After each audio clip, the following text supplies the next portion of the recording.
Sextou na Universidade. Começa agora o Somos Um. Universitários Missionários na Rede 316. Maravilha! Tá valendo então o nosso Somos Um, 3 horas e 15 minutos na nossa Rede 316, nessa sexta-feira, 2 de junho de 2023. Por aqui o nosso querido pastor Marcelo Santos, né? Sempre toda sexta-feira, né? Trazendo assuntos edificantes aqui pra gente. Pastorzão, é o seguinte, a gente já começa te perguntando por que a gente precisa turbinar, porque aí tem uma parada interessante, né? Antes de falar da oração necessariamente, né? Tem uma turbina aí que tem que ser ligada, né, pastor? Por que a gente precisa turbinar nossa vida de oração, pastor Marcelo Santos? Vamos lá. Pastor Nayan, sejamos bem sinceros. Por mais que a gente saiba da importância da oração, por mais que a gente ouça, que a gente estude, a gente vai ler um livro sobre avivamento, está lá a importância da oração, a gente vai ler um livro sobre missões universitárias, está lá a importância da oração, plantação de igreja, importância da oração. Por mais que a gente saiba disso tudo, a nossa vida de oração não é tão exuberante quanto poderia ser. Acho que todos os nossos ouvintes, se forem sinceros consigo mesmos, vão dizer assim, minha vida de oração poderia ser melhor. Minha vida de oração poderia ser mais dinâmica, ser mais poderosa, ter mais voar mais alto na nossa oração, né? Deus, ele nos deu um recurso maravilhoso, o recurso mais impressionante de todos é a possibilidade de falarmos com ele, de nos comunicarmos com o Criador do universo, com o Rei dos Reis, com o Senhor soberano de todas as coisas, não é? É como se a gente recebesse um cartão de crédito sem limite. Já viu aqueles? Tem cartão de crédito que não tem limite. Né? E aí você imagina receber um cartão de crédito sem limite. Alguém disse para você, olha, isso aí é para você, para o que você precisar. O que você precisar, você passa esse cartão. Não se preocupe com limite, não se preocupe com gasto, não se preocupe com parcelamento, é só passar, você não vai pagar nada. E aí a gente agradece, a gente pega esse cartão, a gente guarda na gaveta, e aí a gente fica endividado, a gente fica passando fome, a gente fica passando vontade, passando necessidade. Não é um absurdo? É uma situação absurda. Mas é exatamente assim que a gente faz, né? Porque Deus, ele diz, clama a mim, pede a mim, né? Venha até mim, né? Eu estou presente na sua vida e eu quero lhe dar de mim, eu quero lhe dar a minha presença, eu quero lhe dar o meu poder, eu quero lhe dar as minhas bênçãos, mas a gente fica com um cartão de crédito guardado na gaveta. E a gente diz, Deus é minha prioridade, mas, na verdade, a gente não dá muito tempo. Esse discurso nosso nem sempre combina com a nossa prática, com o nosso dia a dia. E nós dizemos, o ministério, o trabalho, a universidade, sempre tem alguma coisa que suga o nosso tempo. E alguém já disse, você quer saber qual é a prioridade de alguém? Veja com o que a pessoa gasta o seu dinheiro e com o que a pessoa gasta o seu tempo, né? Essas são as coisas que realmente importam para nós, né? O nosso tempo e o nosso dinheiro, que os dois são limitados, então a gente precisa escolher com o que a gente vai gastar, onde a gente vai investir o nosso tempo, tá? O fato cruel, o fato triste é que a gente ama mais as coisas do que a Deus. As coisas em geral, quaisquer coisas que sejam. Porque se a gente realmente amasse Deus como nossa prioridade número 1, se a gente realmente colocasse Deus como o top 0 da nossa vida, as pessoas iriam ter que nos arrancar a força do nosso quarto de oração. As pessoas iam bater na nossa porta, saia daí, você já está aí há muito tempo. A gente, como acontecia com Jesus, né? Que os discípulos procuravam Jesus, mestre, cadê você? A multidão está aí te procura. Não, eu estava falando com meu pai. E aí, a boa notícia, né, que eu não gosto de ficar focando só na má notícia, a boa notícia é que essa consequência também é uma causa. Se nós não oramos porque não amamos suficientemente a Deus, Se nós passarmos a orar, nós vamos passar a amar mais a Deus. Então é um ciclo. Tá? O que é que vem primeiro? Amar a Deus ou orar? Não tem como responder essa pergunta, porque uma coisa está interligada hoje à outra. Se você ama, você vai orar a Deus. Mas se você começa a orar, mesmo sem ter um amor muito forte, essa oração vai fazer o seu amor por Deus despertar. E aí esse amor por Deus vai fazer você orar. E cada vez mais que você ora, mais você vai amar a Deus. E cada vez que você ama a Deus, mais você vai orar. E isso vai se multiplicando, tá? Toda vez que a gente ouve uma mensagem como dessa, desse nosso programa, ou a gente vai num congresso, ou a gente lê um livro de um grande homem de Deus falando sobre oração, isso dá um despertar na gente, não é? Como aquela máquina de choque na pessoa que está tendo um ataque cardíaco. A gente se desperta e a gente sai desses momentos, opa, agora a minha vida de oração realmente está turbinada. Mas esse ciclo precisa ser alimentado, né? Tem que ter uma intencionalidade de manter isso, tem que ter uma intencionalidade de disciplina e de orar mesmo quando a gente não tem vontade. Buscar a vida de oração, eu não estou com vontade, eu estou desanimado. Tudo bem, vai sem vontade mesmo. Né? Vai sem vontade mesmo para isso entrar no seu sistema, para isso fazer parte da sua vida e de vez em quando dar uns choquezinhos, umas turbinadas para isso se intensificar. Porque vamos falar a verdade. A nossa carne, nossa natureza humana pecaminosa, ela vai preferir fazer uma série de outras coisas em vez de orar. A nossa carne vai preferir dormir, a nossa carne vai preferir mexer no celular, a nossa carne vai preferir adiantar aquele problema que eu preciso resolver, a nossa carne vai preferir conversar com alguém, a nossa carne vai preferir se distrair com 1001 coisas. Tá? Então, por que precisamos turbinar o nosso momento de oração? Porque a gente tem um recurso precioso, que é a oração, e temos uma carne, uma natureza pecaminosa que quer nos afastar desse recurso, nos afastar desse Deus. Então a gente precisa estar constantemente turbinando, alimentando e incentivando. E aí, tem muita gente que se sente culpado porque vai para o seu momento de oração e a mente fica divagando. Você começa a orar por alguma coisa, entra uma borboleta no seu quarto, que borboleta linda, né? Você distrai, sua mente voa. Tudo bem, né? Use até isso para orar, né? Sua mente se distraiu, você está orando, Senhor, não sei o quê. Nossa, aquele fulano que não me pagou até agora, será que ele vai mandar o Pix? Aproveita e ora sobre isso. Deus toca no coração daquele infeliz para ele me mandar aquele Pix. E aí você resolve, os pensamentos que flutuam, você traz para a oração e você ora. Não importa o seu estilo de oração, não importa seu jeito de orar, Deus está interessado em você, em ter você ali presente, orando, buscando Ele, buscando a presença dEle, buscando a intimidade com Ele, tá? Então, é isso. Temos que ter intencionalidade para intensificar a nossa vida de oração. Perfeito. Eu acho que, voltando à sua fala inicial aí, se formos realmente sinceros, a gente está devendo muito, né? Devendo muito mesmo em relação à nossa vida de oração, nosso contato com Deus. Temos os momentos, né?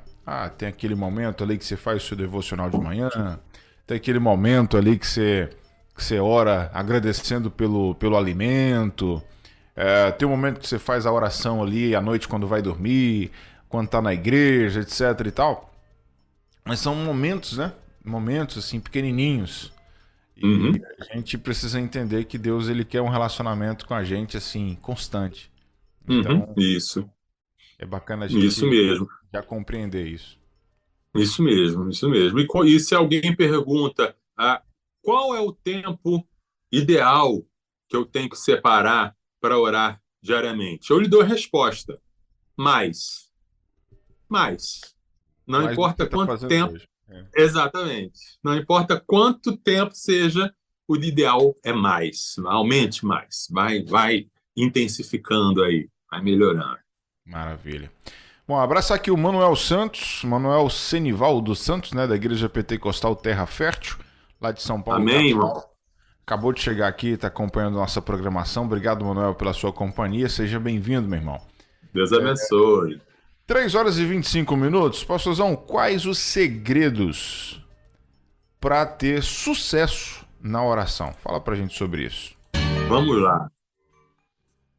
Quero ler um texto que fala exatamente sobre isso. E até preguei recentemente sobre esse texto. Está lá em Tiago, capítulo 5, versículos de 13 a 18. Alguém de vocês está sofrendo? Faça oração. Alguém está alegre? Cante louvores. Alguém de vocês está doente? Chame os presbíteros da igreja, e estes façam oração sobre ele, ungindo-o com óleo em nome do Senhor. E a oração da fé salvará o enfermo, e o Senhor o levantará. E se houver cometido pecados, estes lhe serão perdoados. Portanto, confessem os seus pecados uns aos outros e orem uns pelos outros para que vocês sejam curados. Muito pode, por sua eficácia, a súplica do justo.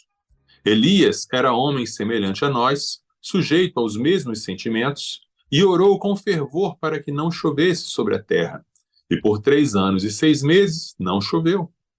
Depois orou de novo, e então o céu deu chuva e a terra produziu os seus frutos.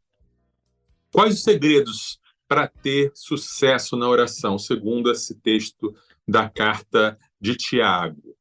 Em primeiro lugar, é preciso orar. O próprio Tiago diz, no capítulo 4, versículo 2, que nós não temos porque não pedimos. Não temos porque não pedimos. Então, o que Tiago fala? Está alguém aflito? Ore. Então, é preciso orar. Isso parece óbvio, mas a pura verdade é que se a gente não orar, nós não vamos receber. Se nós não orarmos, nós não vamos ter. É uma verdade que quando a gente é criança, a gente entende muito bem. A criança, ela ora com mais facilidade. Papai do céu, me dá isso. Papai do céu, me dá aquilo. Quando a gente vai crescendo, a gente às vezes adquire uma certa sofisticação teológica que acaba atrapalhando a nossa vida de oração. E nós pensamos assim, por que eu vou orar se Deus já sabe todas as coisas? Deus já sabe o que eu preciso. Deus vai me dar conforme a sua soberania. Deus é soberano sobre todas as coisas, Deus sabe todas as coisas, sabe o que vai no meu pensamento, sabe o que eu preciso, então eu não preciso pedir, só preciso agradecer. Tá? Mas isso não combina com a Bíblia. Isso não combina com a Bíblia, porque a Bíblia nos fala o tempo todo para orarmos, para pedirmos, para clamarmos. Jesus nos dá a ordem, Mateus 7, de 7 a 11, não custa a gente ler novamente, apesar de ser um texto bem conhecido. Peçam e lhes será dado, busquem e acharão, batam e a porta será aberta para vocês. Pois todo o que pede recebe, o que busca encontra, e a quem bate a porta será aberta. Ou quem de vocês, se o filho pedir pão, lhe dará uma pedra? Ou se pedir um peixe, lhe dará uma cobra? Ora, se vocês que são maus sabem dar coisas boas aos seus filhos, quanto mais o Pai de vocês que está no céu dará coisas boas aos que lhe pedirem. A oração, ela é a porta que abre o céu para nós. Então não tem essa de, já está tudo, Deus determinou tudo. Pode ser, mas Deus determinou, inclusive, que você ore. Se Deus é soberano sobre todas as coisas, Ele é soberano sobre a sua oração. E Ele já determinou que se você não orar, Ele não vai dar. Ou, colocando de outra forma, Ele já determinou que você vai orar e que Ele vai te dar em resposta à sua oração. A gente vê as histórias bíblicas, como, por exemplo, a história de Jonas, que Deus mandou uma mensagem para Jonas: olha, eu vou destruir a cidade de Nínive. E Jonas só pregou isso, e o povo de Nínive se arrependeu. O povo de Nínive chorou, orou, jejuou, e Deus, a Bíblia usa a linguagem, Deus se arrependeu do mal que iria fazer e não destruiu a cidade. E Jonas ficou bravo com isso. Mas o fato é que havia um plano, havia um decreto, né? Mas o arrependimento, a oração, o jejum, a confissão mudaram os planos de Deus. Da mesma forma, Ezequias, que Deus tinha falado através do profeta, coloque ordem na sua casa e você vai morrer. E Ezequias orou, e Ezequias chorou, e Deus respondeu, mandou o profeta voltar no meio do caminho e dizer, você vai ter mais 15 anos de vida. Então, a gente precisa orar, como aquela frase diz, né? Orar como se tudo dependesse de Deus e agir como se tudo dependesse de nós, mas orar tendo essa expectativa de que Deus vai nos atender e orar sabendo que os planos de Deus se cumprem por meio das nossas orações. Jesus, ele orava, né? Antes de escolher os discípulos, ele orava. Antes, nos momentos difíceis, ele se retirava para orar. Ele buscava sempre o Pai em oração, né? Então, amigo ouvinte, irmão ouvinte, se você é mais espiritual do que Jesus, então não precisa orar, não, né? Eu já alcancei um nível de comunhão com o Pai maior do que o de Jesus, então não preciso orar, beleza. Mas se você, como eu, ainda não chegou nem ao nível de Jesus, né, então a gente ora, então a gente clama. O segundo princípio que a gente vê para uma oração de sucesso é a oração específica. Tiago, ele fala aqui nesse texto, olha, se você está alegre, você canta louvores. Mas se você está aflito, você ora. Se você está doente, você chama os presbíteros, ora pelo enfermo. Se você cometeu pecado, você ora confessando. E a gente precisa ser específico na nossa oração. A gente precisa fugir da oração genérica. Nossa vida de oração, ela é fraca e sem vigor quando a gente fica nas orações genéricas, sabe? Senhor, me abençoe nesse dia. E aí Deus responde lá do céu, tá, meu filho, mas qual bênção você quer? Tem aqui um estoque, um armário cheio de bênção para você. Qual você quer? Né? Senhor, perdoe a multidão dos meus pecados. Não, peraí. Né? Você peca no varejo, então não vai querer ser perdoado no atacado. Né? Você tem que confessar também no varejo. Perdoa, Senhor, aquele olhar malicioso. Perdoa, Senhor, aquela palavra ferina. Perdoa, Senhor, aquele momento em que eu virei as costas para aquele que precisava. Seja específico.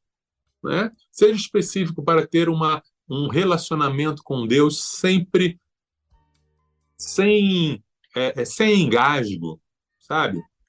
A confissão, ela libera a coisa ruim que o pecado deixa na nossa vida e o nosso relacionamento fica azeitado, fica fluindo bem. Então, seja específico. Diga.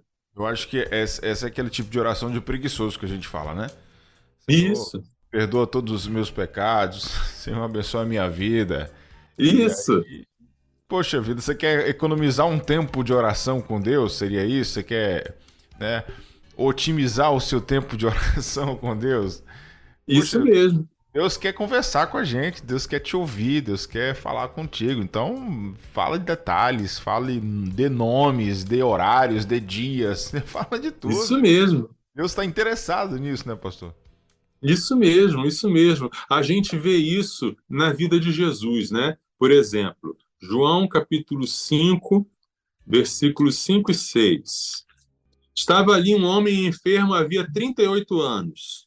Jesus, vendo-o deitado e sabendo que estava assim havia muito tempo, perguntou, você quer ser curado? Né? A mesma coisa o cego, né? Lucas 18, 40 a 41.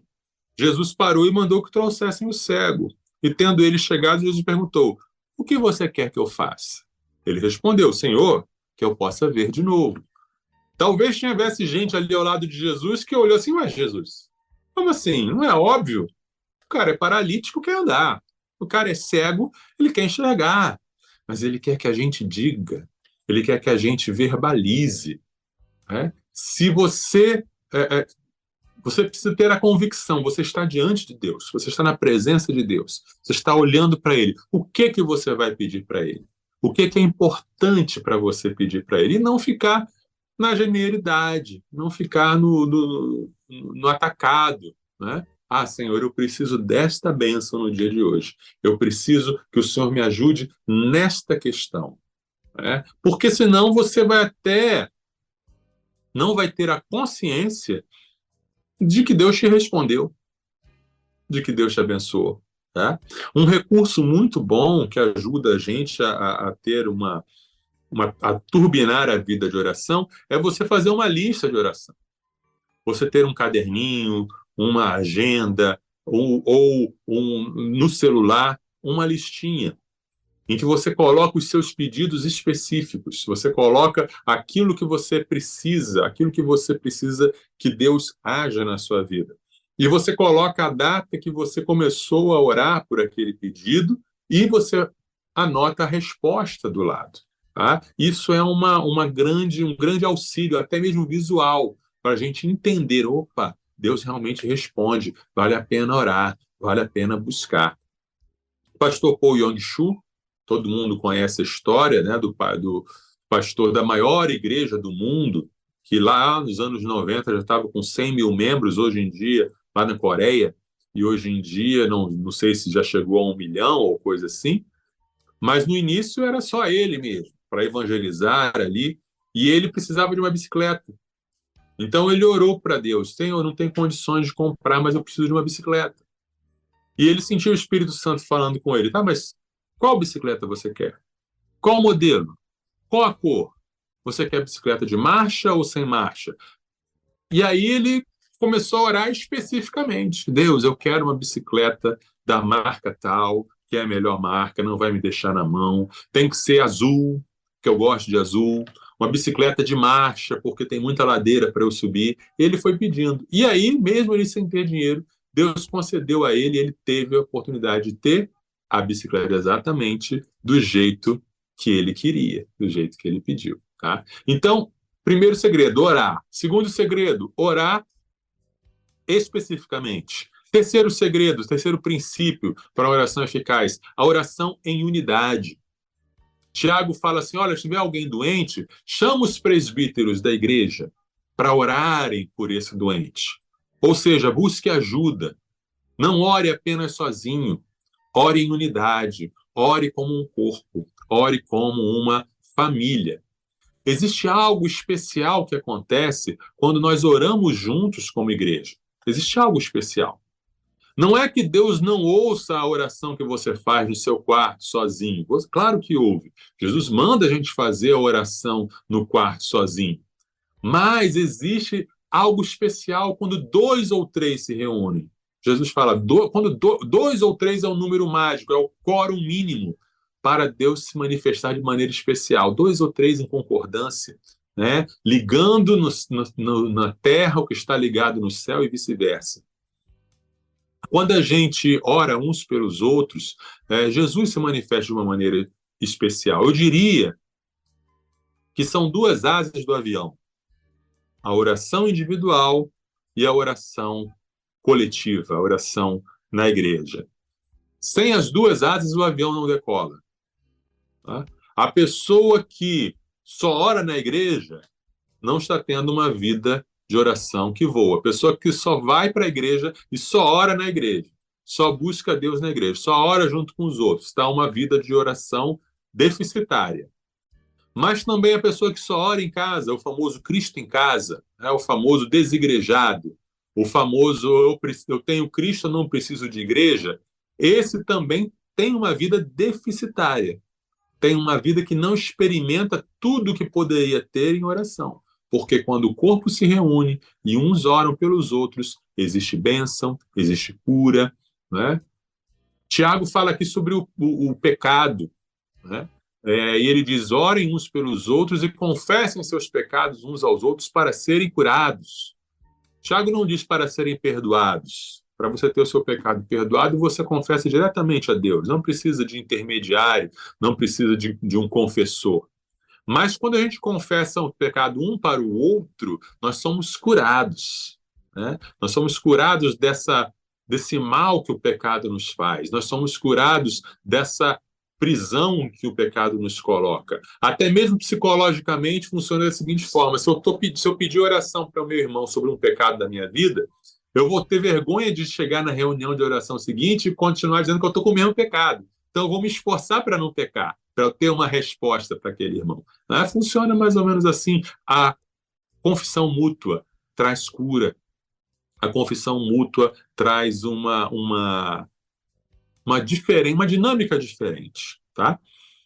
Então, precisamos orar pelos nossos irmãos na fé e pedir a ajuda deles em nossas lutas. Não devemos desprezar o privilégio de ser igreja. E, finalmente, o quarto segredo, o quarto segredo mesmo para ter sucesso na oração é a fé, tá? O texto que a gente leu de Tiago fala sobre a polêmica questão do óleo, né? Chame os presbíteros e unjam com óleo os doentes. Tenho certeza que o pastor Pedro Moura, no seu quadro Textos Difíceis da Bíblia, já deve ter tratado desse assunto. Mas a questão, não vou entrar na polêmica, não. Vou apenas dizer que o que importa nesse texto aqui não é o óleo. O que salva o doente não é o óleo, mas é a oração da fé. Está lá escrito: a oração da fé levantará o enfermo, a oração da fé curará o doente. Ou seja, precisamos ter fé para orar. Hebreus 11:6. Sem fé é impossível agradar a Deus, porque aquele que se aproxima de Deus precisa crer que Ele existe e que é galardoador daqueles que o buscam. Fé não é apenas crer que Deus existe, porque até os demônios creem que Deus existe. Fé é crer que Deus existe e que é galardoador. O que é isso? O que é galardoador? Existe uma recompensa para quem busca Deus. Existe uma recompensa para você orar. Faz diferença você orar. Se você não orar, a sua vida vai tomar um rumo. Se você orar, a sua vida vai tomar outro rumo. Sua oração faz diferença. Crer nisto é ter fé. Crer nisto nos faz entrarmos no nosso momento de oração, individual ou coletivamente, com uma perspectiva toda diferente. Você não está ali apenas para cumprir um ritual, você não está ali para ticar a primeira das tarefas do dia, você não está ali apenas porque é uma tradição, você está ali porque tem recompensa. Faz diferença. Se eu orar, vai acontecer algo. Se eu orar, Deus vai agir de uma forma que Deus não agiria se eu não orasse. Ter essa convicção é fé. Ter essa convicção move. Ter essa convicção nos muda. Porque uma coisa é você estar com um problema, está com uma dificuldade, né? Aí no aconselhamento a gente vê muito isso. Ai, pastor, estou atormentado, estou atribulado, estou com esse problema, não consigo dormir, não tenho paz. Ok, irmão, vamos orar. Senhor, toma conta, Senhor, age, precisamos da tua intervenção, oramos em nome de Jesus. Aí termina a oração, e aí, meu irmão, como é que você está? Eu estou atormentado, eu estou atribulado, esse problema. Cadê a fé? Não houve diferença nenhuma entre o antes e o depois? Não houve uma expectativa. Fé é isso. Fé é expectativa. Você pode ainda estar com medo. Você pode ainda estar inseguro. Seu coração pode ainda estar meio... Mas tem uma expectativa. Algo vai acontecer. Alguma resposta vai vir. Porque eu orei. Tá? Porque alguém orou por mim. Então isso é fé. E o Tiago dá o exemplo de Elias. Ele não dá um exemplo das orações que Jesus fez e que foram respondidas, porque a gente tem a tendência de dizer assim, Jesus é Jesus. Né? Jesus é Deus. Jesus não teve pecado. Para ele era fácil. Mas aí Tiago vai lá e dá o exemplo de Elias. Elias era um homem sujeito, ele diz, às mesmas paixões que nós. Elias pediu para morrer. Ou seja, Elias estava ali com uma depressão. Qualquer psiquiatra e psicólogo que lê o texto do Bíblia fala, aqui, sintomas de depressão. Uma que não é um pecado, é uma doença. Ou seja, alguém que passa pelas mesmas coisas que a gente. Doença, problemas.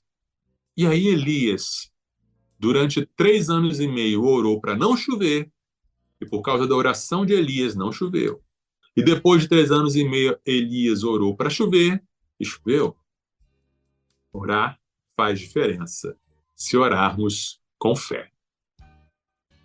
Orar faz diferença se orarmos com fé. Guarda essa aí, galera.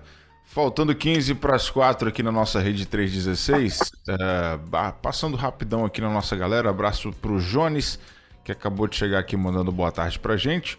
O Júlio César também. E temos também o Gil. O Gil mandou um áudio aqui. Vamos ver se a gente consegue ouvir o áudio dele. Pera aí. Rapidinho aqui. Fala, Gil. Boa tarde, essa grande rádio maravilhosa, abençoada, os grandes locutores e locutoras, viu? Da 3.16. Está falando aqui o velho Judásio de Jiquié, Bahia. Olha aí, Jiquié. Terra do meu pai. Tá tendo do mesmo jeito, viu? Beleza, meu irmão. Mandar umas músicas boas pra nós ouvi-la, viu? Show de bola. Irmão Gildásio, lá de Jequié, na Bahia. Cidade Sol da Bahia. Um abraço pra você, Gildásio. Família de lá, né, pastor?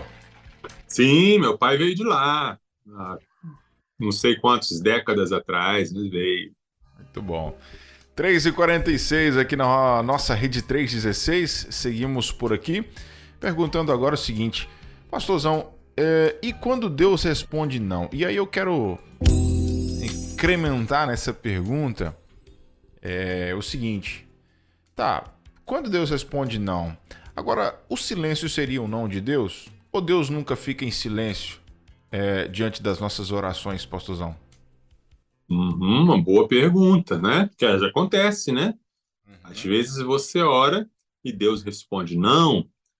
Às vezes você ora e Deus fica em silêncio, ou fala para esperar, né? Acontece, mas quando a gente olha para isso na Bíblia, a gente vê que é a exceção à regra. A resposta, assim, o não. Né? Que eu lembre, pode ser que se você lembrar demais, se os nossos ouvintes lembrarem demais, que eu me lembro, tem 4 casos na Bíblia em que Deus respondeu não a alguém que orou. Jesus, no jardim de Getsêmani, afasta de mim esse cálice.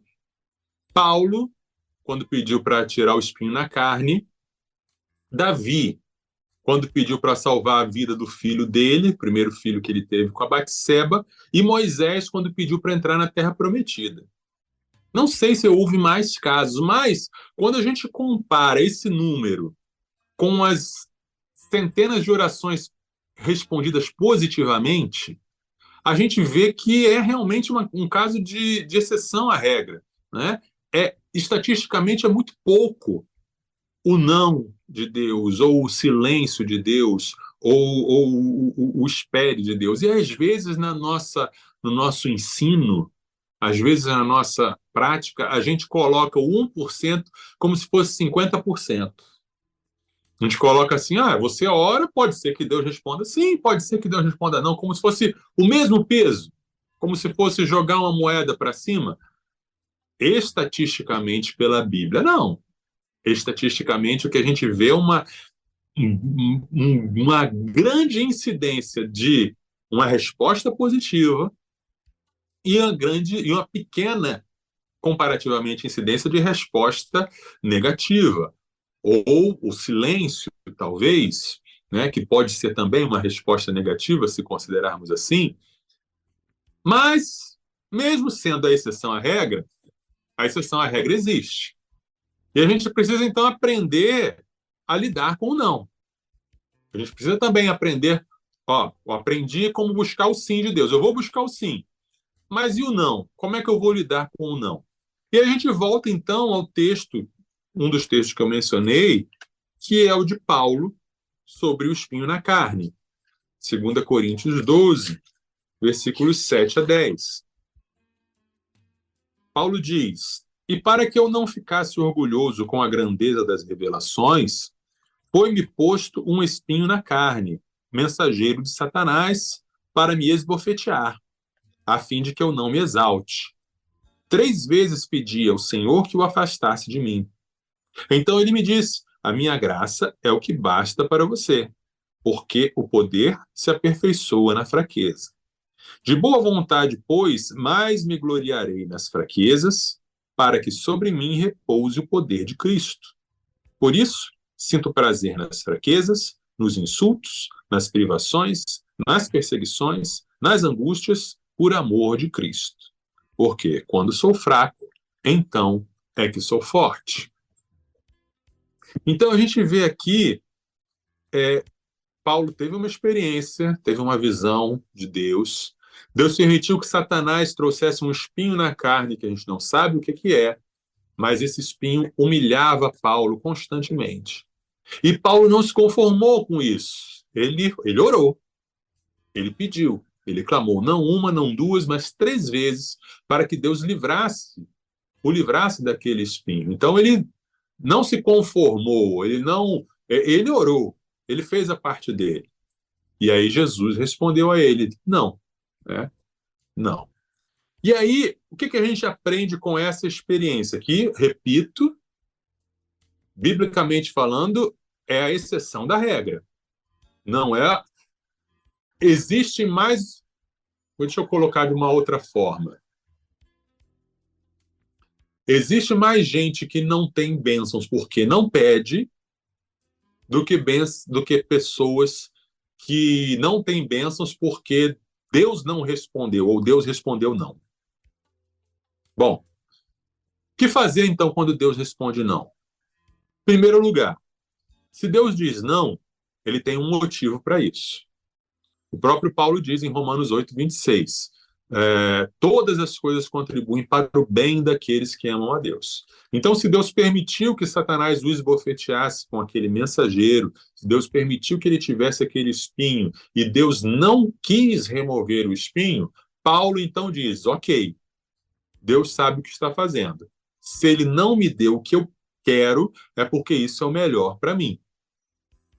Isso é uma lição difícil de aprender, mas que a gente precisa aprender, que nem sempre aquilo que nós pedimos é o melhor. Jesus, em Mateus 7, nos fala, qual de vós que seu filho te pedir um pão, você dará uma pedra? Você é mau, mas você sabe dar coisas boas para o seu filho. Você não vai dar um escorpião, você não vai dar uma cobra, você vai dar coisa boa. O problema é que nós, muitas vezes, estamos pedindo a Deus cobras e escorpiões, achando que estamos pedindo peixe, ovo e pão. E aí ele diz, não vou te dar. E a gente chora, a gente esperneia, mas eu quero. Somos como aquela criança que quer colocar a mão na tomada, enfiar o arame na tomada. Somos como aquela criança que quer brincar com a arma carregada do pai. Né? E o pai diz não, e a criança chora. Mas por quê? Por que eu não posso colocar a cabeça no leão, na boca do leão no zoológico? Não pode, a criança chora. Então, às vezes, Deus responde não, porque aquilo que nós consideramos que vai ser bênção para nós não é. Como é que a gente vai saber isso? Pedindo, orando. Né? Senhor, me dá. Se ele não dá, é porque não é bom. Né? Mas você pede, você ora, você clama. Deus não vai te dar pegadinha.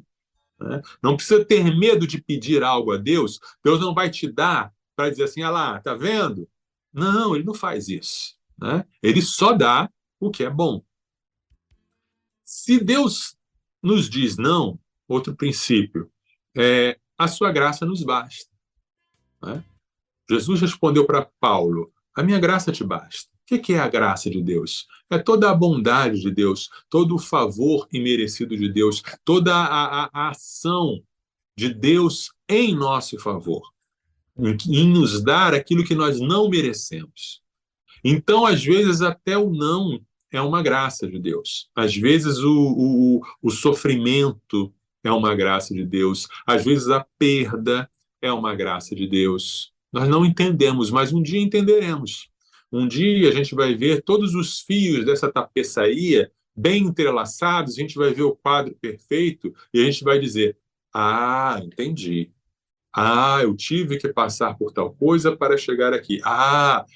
Isso teve que acontecer comigo para que em mim se formasse o caráter de Cristo. Mas até então a gente está no meio do processo, a gente está no meio do burilar de Deus. E a gente precisa crer, exercer fé também, de que a graça nos basta. E aí, se Deus diz não, nós somos fortalecidos na nossa fraqueza, né? Jesus disse para Paulo, o meu poder se aperfeiçoa na fraqueza. E Paulo diz, então vou me alegrar na fraqueza. Então vou celebrar a fraqueza. Então eu vou dizer, que bom que eu sou fraco, porque quando eu sou fraco eu sou forte. Quando eu sou fraco eu sou dependente de Deus, e ser dependente de Deus é tudo que eu preciso. Então eu vou celebrar, que bom que eu sou fraco, que bom que Deus não me respondeu, que bom que eu sou limitado, que isso vai me humilhar, né? E Paulo estava correndo o risco de se exaltar, porque ele, veja bem, um sujeito que sobe até o céu, né? O texto diz, ele não sabe se ele subiu só no espírito ou se foi de corpo e alma e espírito para o céu, para o próprio céu, e viu coisas inenarráveis. Esse homem, quando volta, vai se achar o quê? Vai se achar o próprio vice-deus. Tem gente que nem acontece nada disso, já se acha o cara. E aí Paulo diz, ok, que bom que eu tenho essa fraqueza. E aí eu me torno dependente de Cristo. Que aí eu me torno dependente da graça. Então tá bom, Senhor. Então é isso mesmo. E aí, esse é o segredo para a gente lidar com o não de Deus. Sabendo, porém, que tem algumas orações que Deus nunca vai dizer não, né? Deus nunca vai dizer não se você pedir mais santidade. Deus nunca vai dizer não se Deus pedir para você vencer determinado pecado. Deus nunca vai dizer não se você pedir para ter mais amor, para ser mais parecido com Cristo, para testemunhar, para evangelizar, para ter mais sabedoria. Deus nunca vai dizer não, né? Então, esse é o foco da gente aprender a lidar com o sim e com o não de Deus. Perfeito. Queria que os ouvintes, se puderem, que mandassem alguns testemunhos de oração, alguns exemplos de orações respondidas positivamente, orações respondidas negativamente. Se der tempo aí, a gente ouvir aí os testemunhos. Maravilha. Fica aí a dica, pessoal. Fica à vontade, tá? Pastor Francisco está dizendo aqui, Pastor Marcelo Santos, Deus te abençoe sempre. Que palavra abençoada sobre oração. Amém. Temos também o irmão Fabione, da Igreja Batista em São José da Tapera, em Alagoas. Amém. Bem-vindo. Ele está fazendo uma pergunta aqui, pastorzão. Seguinte, qual o contexto desse versículo de 1 Tessalonicenses 5,17? Orar sem cessar. Orar sem cessar. Paulo está terminando a sua carta e ele dá uma série de ordens rápidas, né, de mandamentos bem rápidos aí para a sua igreja. A igreja dos Tessalonicenses era uma igreja recém-formada, uma das igrejas tranquilas, né? Ela não era uma igreja problemática, ela não era uma igreja rebelde. Foi uma igreja que Paulo plantou, teve que sair rapidamente, a igreja teve que se virar sozinha, e Paulo, no início aí do seu ministério, manda essa carta para tirar algumas dúvidas da igreja, para reforçar sobre a questão da volta de Cristo, a segurança do cristão. E aí ele termina a sua carta com uma série de tweets, né? Como se fosse um Twitter, né? Ele diz, orem sem cessar, agradeçam, né? E tal. E esse orar sem cessar é um mandamento para a igreja dos Tessalonicenses e para nós também. O que é orar sem cessar? É você desenvolver essa atitude de oração não apenas no seu momento devocional, que você está ali no seu quarto, mas durante toda a sua vida. Você transborda o seu momento de oração do seu quarto para a continuidade da sua vida, no ônibus, no trem, no trabalho, na escola. Você está trocando pneu e está orando, você está almoçando e está orando, você está preparando a tese de mestrado e está orando, tá? Isso não é tão simples quanto parece e não acontece sem você ter uma vida de oração intencional no seu quarto. Tem gente que usa esse versículo como uma desculpa para não ter um momento devocional. Ele diz assim, não, eu não separo um momento para orar, não, porque eu oro sem cessar. Aí eu digo, duvido. Se a pessoa não consegue fazer o mais fácil, vai fazer o mais difícil? Porque orar sem cessar não é fácil, não, gente. Ter essa constância de você estar o tempo todo levando o pensamento para Deus, levando para Deus, levando para Deus, se você não tem o exercício de orar concentradinho no seu quarto, sem interrupção, né? Olha só, você não consegue orar sentadinho no seu quarto, sem interrupção. Você vai orar com criança berrando, você vai orar com prestando atenção no trânsito, você vai orar atendendo o cliente? Duvido. Tá? Mas se você mantém uma vida de oração constante, você vai transbordando e alcançando até chegar a esse nível de orar realmente sem cessar, de estar o tempo todo com a mente voltada para Deus. Show de bola. A Selma Carlos, ela traz pra gente aqui algo bem interessante. Ela fala que o tema é ótimo, né? Tá aprendendo bastante. E ela traz um trecho, pastor, do hino 155 do cantor cristão, que fala assim: ó que paz perdemos sempre, ó que dor no coração, só porque nós não levamos tudo a Deus em oração. Esse hino é muito profundo, muito bonito. Né? Você ora, mas você não leva tudo, você guarda alguma coisa para você. E essa coisa que você não entrega para Deus em oração fica tirando a sua paz, porque não está entregue. Né? Então entrega tudo, deixa tudo. Não existe pedido pequeno demais para ser atendido. Às vezes a gente falha por não entregar as coisas pequenas. Né? Todo mundo ora quando tem um caso de câncer na família. Todo mundo ora quando o avião está com a turbina pegando fogo. Claro. Né? Todo mundo ora quando acontece uma guerra no seu país. Ok. Mas a gente esquece de levar as coisas pequenas, as coisas que a gente acha que pode resolver. Né? Entrega tudo na mão de Deus. Isso aí. Bom, 4 horas e 1 minuto aqui na nossa rede 316, no horário oficial de Brasília. Pastorzão, traz pra gente agora umas dicas práticas aí. O que você pode sugerir pra gente terminar nossa vida de oração? Isso. Uma delas eu já mencionei aqui por alto. Tenha um tempo e um lugar próprio para você orar. Separe ali um tempo. Tem gente que diz como se fosse uma regra escrita na Bíblia que tem que ser de manhã. Não, não tem que ser de manhã. Pode ser que para você seja noite, pode ser que para você seja madrugada, mas separa aquele tempo fixo. Toda hora tal, de tal a tal, e aí pode ser 5 minutos, pode ser 15 minutos, pode ser o que for. Separa aquele tempo. Você vai se trancar, você vai dizer para sua família, não me perturbem agora, porque esse é meu momento de oração. É importante separar, ou se não separar, mas pelo menos prestar atenção entre o tempo de orar e o tempo de estudar a Bíblia. Porque tem gente que tem mais facilidade para orar, e aí, por isso, negligencia o estudo da Bíblia.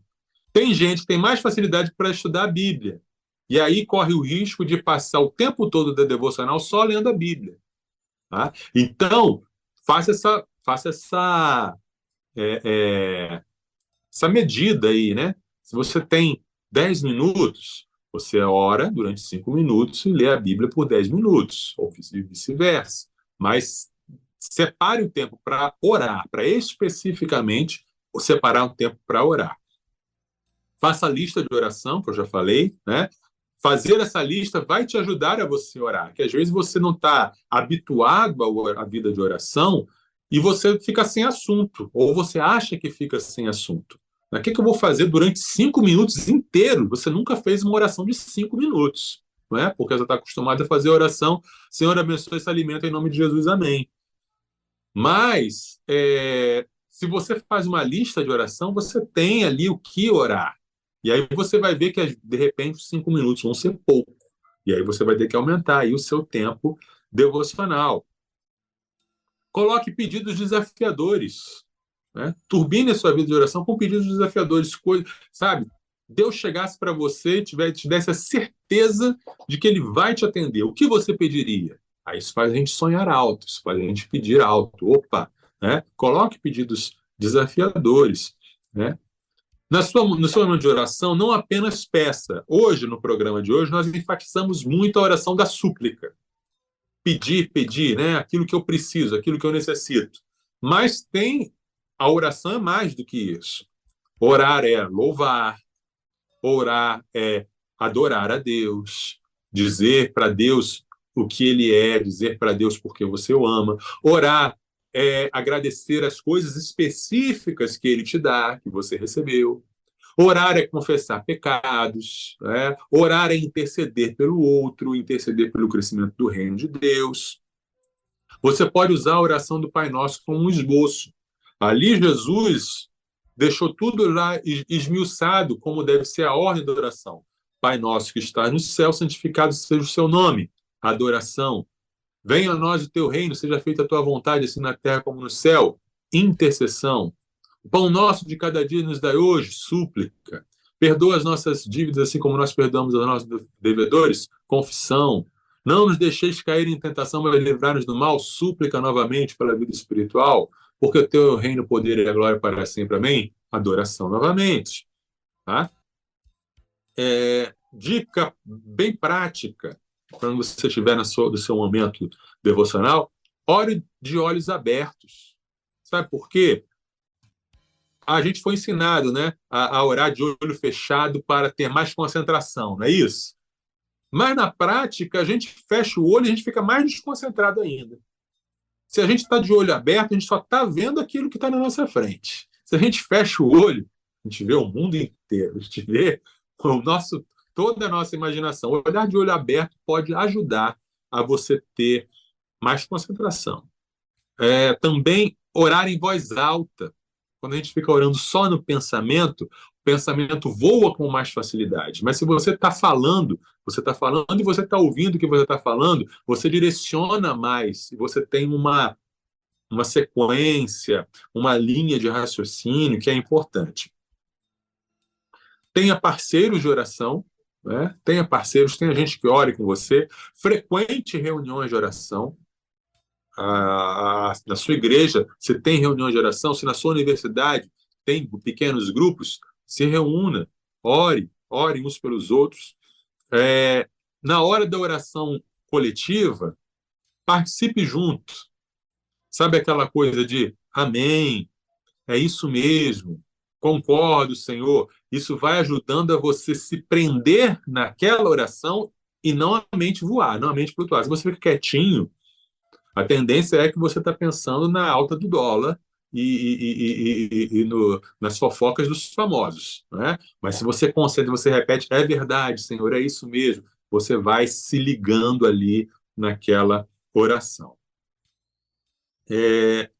Experimente, né? Inove na maneira de orar. Ore de maneiras diferentes, né? Você pode orar caminhando ao ar livre, você pode orar, se você não tem costume de orar ajoelhado, ore ajoelhado. Se você não tem costume de orar em pé, ore em pé. Vai variando para sua mente não cair numa rotina e você se concentrar mais. Por exemplo, tenha o hábito de orar a palavra, né? Que é você pegar um trecho da Bíblia e você ler aquele trecho da Bíblia e você lê-lo como se fosse uma oração. Vou abrir aqui aleatoriamente.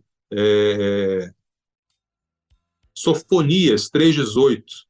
Congregarei os que estão entristecidos por se acharem afastados das festas solenes, estes que são do seu meio, sobre os quais pesam afrontas. Você pode orar esse texto e dizer, Senhor, obrigado porque o Senhor me congregou, obrigado porque o Senhor me chamou, eu estava longe e me trouxe para perto. Você vai orar a palavra. Você pode orar orações escritas por outros irmãos, por outras pessoas. Pega e lê aquela oração. Isso pode te ajudar. Tudo isso sem perder o foco do objetivo, né? O objetivo é aumentar sua intimidade com Deus, experimentar o poder dele em sua vida, né? Esse é o foco desse turbinar da vida de oração. Topzera. Dicas bem práticas aí, bem fáceis de colocar em prática mesmo. Agora 4 horas e 9 minutos aqui na nossa rede 316, 4 e 9. Fechamos então, pastorzão, o assunto de hoje? Sim, não sei se temos mais algum ouvinte dando algum testemunho, alguma palavra, alguma pergunta. A galera tá de boa aqui. Maravilha. Então tá bom, show de bola. Pessoal, é o seguinte, quem chegou agora no final e não pegou o conteúdo completo, fiquem tranquilos que daqui a pouquinho vai estar disponível para vocês nas nossas plataformas de podcasts aí espalhadas, etc e tal, aquela que você gosta de ouvir, ou no site, beleza? No site da 316, rede316.com.br e também no YouTube. Você pode acessar, você pode começar a ficar ligado no nosso conteúdo lá no canal do YouTube, Rede 3.16 TV, tá bom? Se inscreva lá. E você vai ter esse episódio de hoje e todos os outros episódios do Somos Um para você desfrutar aí tranquilamente. Do que a gente vai falar semana que vem, pastor Marcelo Santos? Não seja esquisito, mas seja diferente. Não seja esquisito, mas seja diferente. Bom tema. Então, semana que vem é sobre isso que a gente vai falar. Fica já o nosso convite para você acompanhar a gente. Pastorzão, muito obrigado mais uma vez, tá bom? Que Deus te abençoe. Deus abençoe, bom fim de semana para todos e até a próxima, se Deus quiser. Até, grande abraço. Sextou na Universidade. Universitários Missionários na Rede 316.